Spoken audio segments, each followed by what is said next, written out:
So, a fascist government system. Had to figure out what that meant. Don't judge me, okay?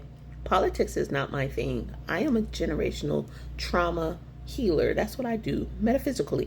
But in regards to finding out how that applies to us and generational trauma, this is what I found out. So in layman's term, basically a fascist governmental system is one where you have the president or the government running your life. You really can't do much of anything without the government being involved, and you can't say anything without the government being involved. You get police for everything because the government is fully involved. You don't have the right to be a human being because the government is always involved. And that's just like the premise of all of that. But in a nutshell, what I came to conclusion is that it's just being black in America.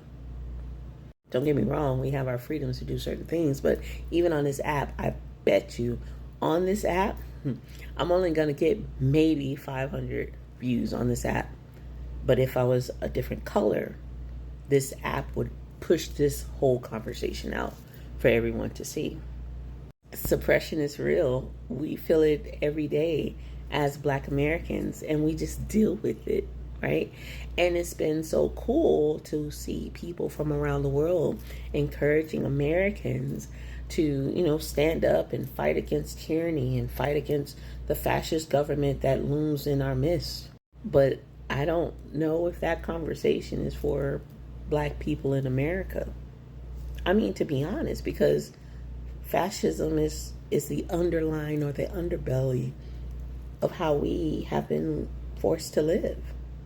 Sometimes my FYP is inundated with people who are talking about how Black culture is appropriated and people are, gaining more money and they're taking from our culture and they're taking from the things that we have strived just to create. And in our creation, we can't even get the full credit. We get someone who kind of pillages and takes from us and go around and make all this money. I mean, it's not a lie. I mean, it's all true. And it made me start thinking about all the things that has happened throughout history. Since I am a generational healer, I got to go back into history to find out the root of and the cause of a lot of these things. And what I learned was the last time that our country as a whole was in this predicament was roughly around the Great Depression, around the 1920s, 1940s, around that time, World War I and World War II. And what I found was there were two things that were happening simultaneously. One side was where all the white people were standing in line in soup kitchens trying to get food. And then the Black people were on the sidelines fighting just for their right to be, just to get a job at Ford, fighting against the discrimination that Ford had already given to them, which is surprising. Ford, oh my God. Anyway. And then it made me think about what has recently happened during our lifetime, just recently with Watermelon Country, and how a lot of the people that were being evacuated did not look like me. And the ones who were, or the ones that did look like me, were left behind. I mean, now that we're feeling excluded from and kicked out of Dr. Barlow's Hillman Talk University. But wait. Watch the webinar. Watch my webinar. It's absolutely 100% free. See, the problem has been that the conversations have been had, but the ears are still tuned out because the idea is that you're getting blamed for something that you had nothing to do with. And I get it. I understand. And it's the same repetitive conversation. I am a generational trauma healer, and I promise you, watch the webinar. For my sisters, same thing. I know it's going to hurt. I promise you, I know it's going to hurt. It's painful sometimes for me to reiterate it. That's the reason why I created the webinar, so I don't have to keep saying it over and over. But watch the webinar, then have the conversation, okay? I mean, we can even see what happened between Watermelon Country and Congo. Things are still happening in the Congo, but it seems like Watermelon Country is getting the assistance that they need. And all of these things are happening simultaneously. In addition to the fact that we have a lot of the Americans that are here, it seems like they're reaching out to people across the world and saying, can you come save us? Come help us. And the people of France and Canada are all looking at us as American citizens, because we are collectively American citizens, and saying, oh, you guys need to fight against this and keep the faith and keep moving forward, because this is a long road ahead of you. I'm going down a rabbit hole, but I promise you I'm coming to a conclusion for real. And while I'm looking at this, I'm like, who are they talking to? Are they talking to black people? Because, 92% and the 80%, we collectively, seems like all of us have said, you know what, we just gonna sit this one out. And I could understand why, because guess what? The ancestors are kind of telling us inadvertently, don't worry about this. Y'all keep doing what you're doing. Then I started thinking, I was like, well, why aren't the Democrats doing anything? I mean, the one that's really talking the most is Jasmine. Jasmine is talking.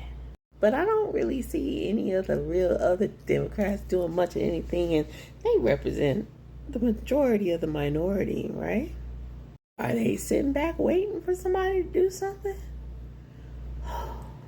And then as I continue to think and I look a little bit deeper, I start realizing, and the things that start playing back in my mind is how many of us have been told, especially in the black community, how we have to pull ourselves up by the bootstraps, but we're not given any tools to even make the boots. And so for the most part, black people are like, all right, then bet. We're not going to do nothing. We chilling. But there's a lot of things that come from the black community, and a lot of things that came from the struggle and the sense of oppression that we've had to deal with, like our own version of fascism within our United States of America. And through that is what makes us so strong and resilient. And what it seems like to me, just based on the patterns that I'm looking at from a generational healer, it seems like to me that this pattern needs to stop with black people and needs to begin with our cousins. Hey, what's up, cousin? My white friends, the white people in America. Yeah, this battle belongs to you, it seems. This is a learned lesson. And this is not for all white people, because, not all y'all, some of y'all get it. Some of y'all get it. My friends, I know my friends, they get it. But it just seems like this is a battle that you guys all have to collectively learn. You have to be the ones that pull yourself from the bootstraps without the materials to make the boots. And in doing so, you'll have that culturalistic, true patriotism for not just your country, but for the people who have served, who have lived, who have been unalived, for your privilege to be here. That's what I learned about fascism today. Yeah, it's about to be felt by everyone. And then everyone will understand what it feels like, partly, of being black in America. Almost the end of Black History Month. Hopefully this was helpful.